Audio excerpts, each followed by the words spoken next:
भौतिक विज्ञान का अध्याय 12 विद्युत। विद्युत में देखिए सबसे पहले विद्युत आवेश। आवेश क्या है? आवेश पदार्थ का एक गुण है जो आपस में रगड़ दिया जाए तो उस पर इलेक्ट्रॉनों का आदान प्रदान से उस पर आवेश आ जाता है। जैसे कि हम कोई कागज़ का छोटा छोटा टुकड़ा लेते हैं, अब इस टुकड़ों पर अपने सर में पेन कोई लेकर रगड़ने के बाद हम टुकड़ों को जब पास लाते हैं तो इस पर चिपक जाते हैं। यही आपका है विद्युत आवेश, अर्थात इसमें इलेक्ट्रॉनों का आदान प्रदान होता है। यह एक भौतिक गुण है। अब आवेश आपके दो प्रकार होते हैं। एक धन आवेश होता है, धन आवेश। अब धन आवेश और दूसरा आपका है ऋण आवेश।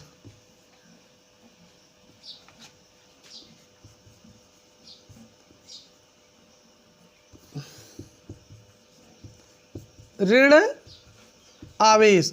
अब देखिए धन आवेश क्या होता है, ऋण आवेश क्या होता है। धन आवेश जब हम कांच के टुकड़ों को रेशम पर रगड़ते हैं, जैसे मान लीजिए यहाँ एक कांच का टुकड़ा है, अब इसको हम रेशम का कोई धागा है इस पर रगड़ते हैं। जब हम कांच के टुकड़ों पर रेशम को रगड़ते हैं, इस प्रकार से जो आवेश हमें मिलता है उसे हम कहते हैं धन आवेश। जैसे कि आप लोग जानते हैं कोई भी चुंबक हो या कुछ हो या लाइट हो, विद्युत, उसमें दो प्रकार के आवेश होते हैं, एक धन आवेश एक ऋण। तीन आवेशों की पहचान हम कैसे करते हैं तो देख लीजिए। धन आवेश की पहचान, जब हम किसी कांच के टुकड़े को, या देखिए कांच का टुकड़ा है, कांच के टुकड़े को रेशम से रगड़ते हैं, इस प्रकार से जो आवेश हमें मिलता है वही कहलाता है धन आवेश। अब ऋण आवेश देखिए क्या होता है।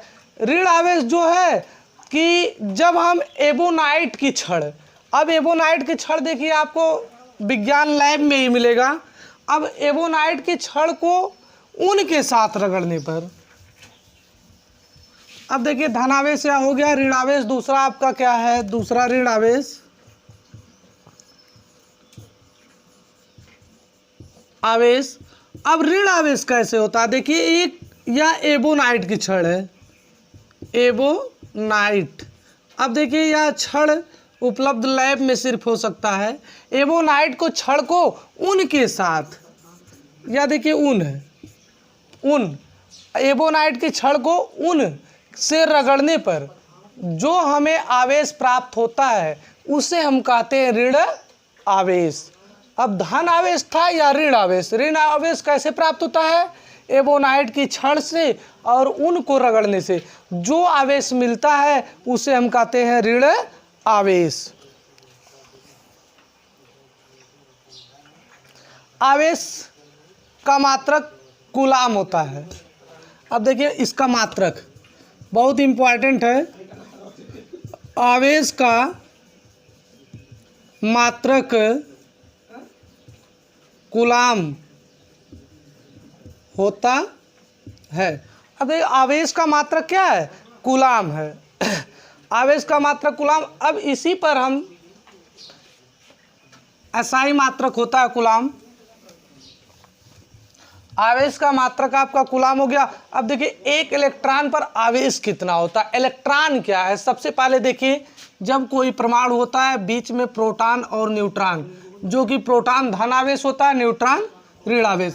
और इसके वृत्ताकार मार्ग पर इलेक्ट्रॉन जो है चक्कर लगाता है, यह भी ऋणात्मक होता है। सिर्फ प्रोटॉन जो आपका धन आवेश और न्यूट्रॉन क्या होता है, ऋण आवेश। लेकिन इसके वृत्ताकार मार्गों पर यह इलेक्ट्रॉन क्या करता है, चक्कर लगाता है। तो इसी का पूछा जा रहा है एक इलेक्ट्रॉन का आवेश कितना होता है। यह याद करना समझना बहुत ही इम्पॉर्टेंट चीज़ है। इलेक्ट्रॉन जो है आपका, एक इलेक्ट्रॉन बराबर देखिए क्या होता है, एक इलेक्ट्रॉन बराबर होता है 1.6 × 10⁻⁻19 कूलाम। अब एक इलेक्ट्रॉन पर इतना आवेश होता है, एक इलेक्ट्रॉन पर इतना, तो एक कूलाम में कितने इलेक्ट्रॉनों की संख्या होती है। अब जैसे प्रश्न आता है इस प्रकार का, एक कूलाम में इलेक्ट्रॉनों की संख्या बताइए। एक कूलाम में इलेक्ट्रॉनों की संख्या। अब देखिए एक कूलाम में जो इलेक्ट्रॉनों की संख्या है वह किस प्रकार से आप ज्ञात करेंगे। एक कूलाम में इलेक्ट्रॉनों की संख्या, अब देखिए एक कूलाम बराबर होता क्या है, एक कूलाम बराबर था 1.6 इंटू 10⁻⁻19। एक इलेक्ट्रॉन बराबर होता है, एक इलेक्ट्रॉन बराबर, तो हमें कूलाम चाहिए, तो एक कूलाम बराबर 1/1.6 गुणे 10⁻⁻19। अब देखिए यहीं पर हम अब घातों को अरेंज कर लेंगे। अब यह देखिए घात ऊपर जाएगी तो प्लस हो जाएगी, अर्थात 1/1.6 गुणे 10⁻19। अब 10⁻19 आ गया, इसे डिवाइड करेंगे, डिवाइड कर देंगे, एक में 1.6 से भाग देंगे तो 0.6 आपका आ जाएगा, 0.62 4 गुणे 10⁻19 यह प्राप्त हुआ। अब देखिए हम जब भी वैज्ञानिक संकेतन कोई रूप लिखते हैं तो हमेशा दशमलव को एक अंक पर ही रहता है, अर्थात 6.24 गुणे 10 या 1 तो घट जाएगा 18 हो जाएगा। इतना इलेक्ट्रॉन, अर्थात एक कूलाम में इलेक्ट्रॉनों की संख्या होती है 6.24 गुणे 10⁻18 इलेक्ट्रॉन। एक कूलाम में इलेक्ट्रॉनों की संख्या इतना होती है। देखिए अर्थात इस पर जो आपका है आवेश बराबर सूत्र जो बनता है E बराबर एन क्यू। E बराबर क्या है, एन क्यू, और इलेक्ट्रॉनों की संख्या एन गुणे क्यू मतलब कूलाम। इस प्रकार से आप क्वेश्चन देखिए, एक उदाहरण हम लेते हैं।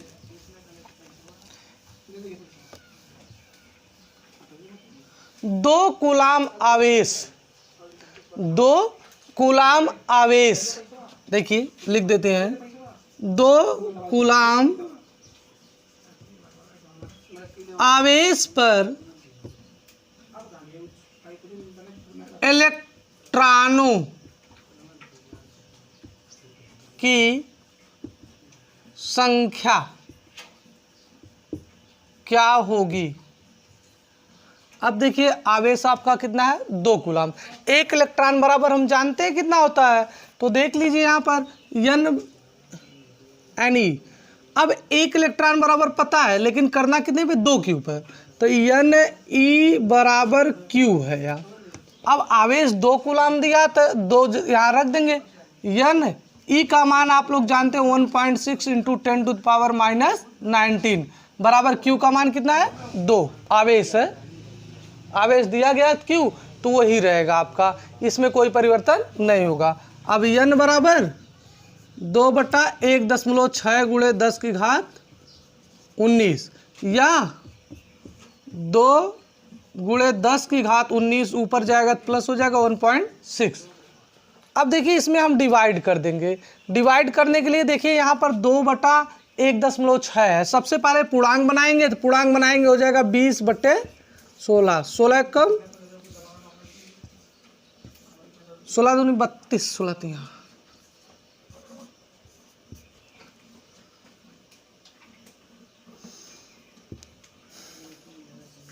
16×25 80, अर्थात आ गया 1.25 इंटू 10⁻19। इतना आ गया आपका आंसर, इतने इलेक्ट्रॉन, अर्थात 2 कूलाम में इलेक्ट्रॉनों की संख्या कितनी हो गई, 1.25 गुणे 10⁻19।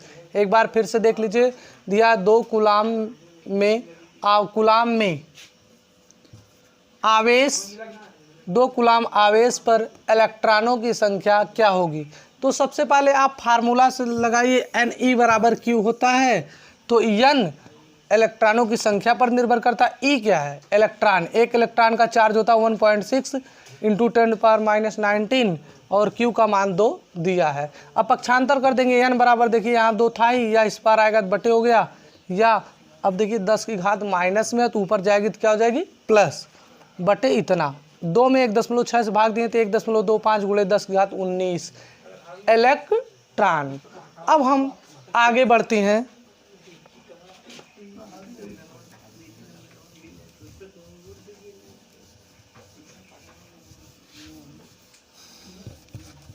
आगे देखिए आप विद्युत धारा।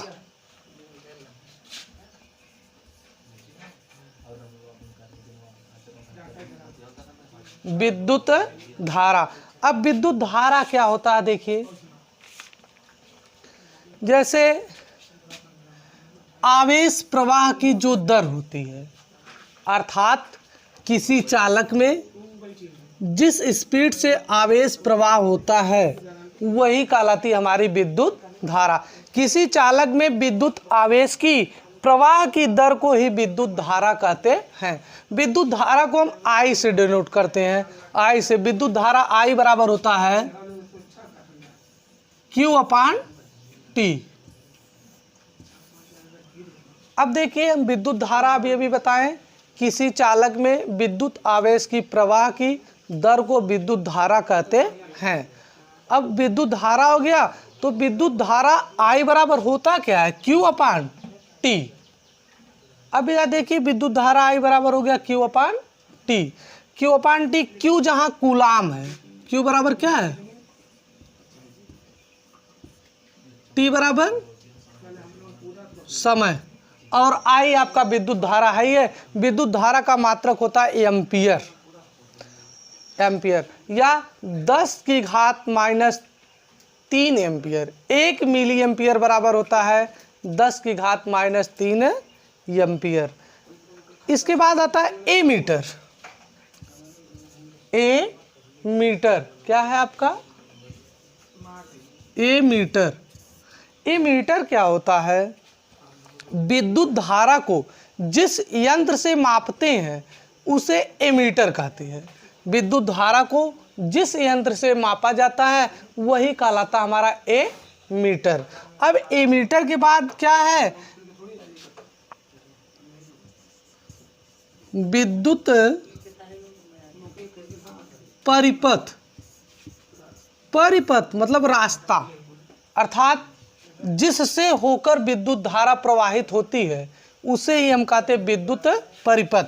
जैसे यह कोई एक तार है, इस पर विद्युत आवेश देखिए धारा प्रवाहित हो रही है, यही हमारा क्या है, परिपथ है, रास्ता, अर्थात विद्युत जिस रास्ते से होकर जाती है वही कहलाता है विद्युत परिपथ। अब देखिए एक चीज छूट गया, विद्युत जो आवेश धन आवेश और ऋण आवेश होता है इसके कुछ गुण होते हैं, जैसे समान ध्रुवों। अब देखिए यह है प्लस है और यह क्या है माइनस, या ऋण आवेश या धन आवेश, ये एक दूसरे को आकर्षित करता है। अब देखिए यहाँ पर या माइनस या प्लस, दूसरा